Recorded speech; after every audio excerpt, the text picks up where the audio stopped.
السلام علیکم ورحمۃ اللہ وبرکاتہ۔ زمانے کی ترقی اور زمانے کی تبدیلی کی وجہ سے لوگوں کے احوال بدلتے رہتے ہیں، لوگوں کا رہن سہن بھی تبدیل اور بدلتا رہتا ہے۔ تو ایسی صورت میں جب کسی چیز پر لوگوں کو عمل کرنا ہوتا ہے تو اس میں شک میں مبتلا ہو جاتے ہیں، کنفیوز ہو جاتے ہیں کہ یہ عمل کرنا ہمارے لیے جائز ہے یا نہیں ہے۔ ایسی صورت میں لوگوں کو بڑا شک اور شبہ ہوتا ہے، تو پھر وہ علماء سے رابطہ کرتے ہیں اور پوچھتے ہیں اور شک میں رہتے ہیں۔ تو اسی کے تعلق سے ایک مسئلہ یہ بھی ہے کہ اگر کوئی عورت فروغ میں نماز پڑھنا چاہے تو کیا اس کا فروغ میں نماز پڑھنا درست ہوگا یا نہیں ہوگا؟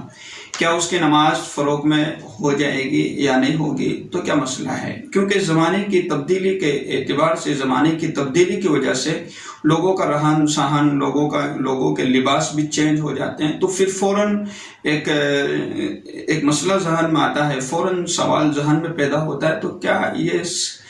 اس طریقے سے ہم عمل کر رہے ہیں تو کیا درست ہوگا یا نہیں ہوگا؟ تو جواب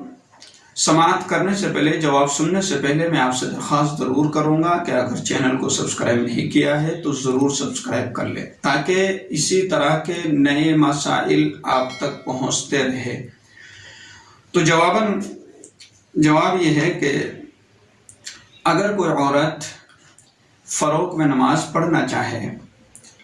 تو اس کی نماز درست ہے، لیکن فروغ ایسا ہونا چاہیے جو موٹے کپڑے کا ہو۔ ایسا نہ ہو کہ بالکل یہاں پر جالی لگی ہوئی ہے اور پورا اندر کا بدن نظر آ رہا ہے۔ ایسی صورت میں نماز درست نہیں ہوگی، بلکہ آپ کا پورا لباس جو پورا فروغ ہے، اوپر سے نیچے تک، ٹخنوں تک ہے اور مکمل ہے، گاڑھا ہے، یعنی جھڑا موٹا کپڑا ہے، اور وہ آپ نے پہنے ہوئے اور مکمل آستین بھی ہے، مکمل آستین ہے یعنی فل ہے، اور اس میں آپ نماز پڑھ رہی ہیں تو نماز درست ہے، نماز میں کوئی کراہت نہیں آئے گی۔ لیکن اگر فروغ ایسا ہے کہ یہاں پر جالی لگی ہوئی ہے اور پھر اس کے بعد اندر کا بدن جسم نظر آتا ہے، تو پھر ایسی صورت میں نماز درست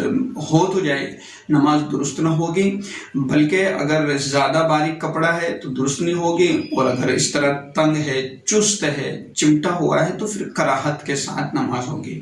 لیکن میں نے جو صورت مسئلہ پہلے والی بتلائی وہ یہی ہے کہ اگر فروغ موٹے کپڑے کی ہے، موٹا کپڑا ہے، جسے عام طور پر اس طرح کا لباس پہنا جائے کہ جس میں جو موٹا کپڑا ہوتا ہے جس سے اندر کا بدن نظر نہیں آتا اور اتنی تنگ بھی نہیں ہے، اتنی چست بھی فروغ نہیں ہے، تو پھر اس میں اگر نماز پڑھنا چاہے تو نماز درست ہو جائے گی۔